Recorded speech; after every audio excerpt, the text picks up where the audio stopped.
పట్టణాలలో ఉద్యోగాలు అది ఇది ఏమని అన్ని రంగములా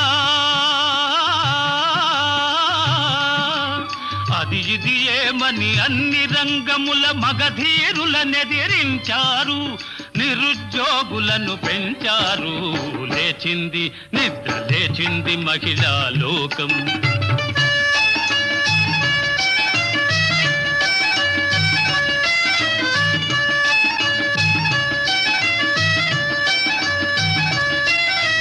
చట్టసభలలో సీట్ల కోసం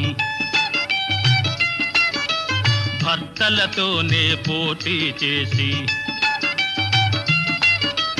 చట్టసభలలో సీట్ల కోసం భర్తలతోనే పోటీ చేసి, ఢిల్లీ సభలో పీఠం వేసి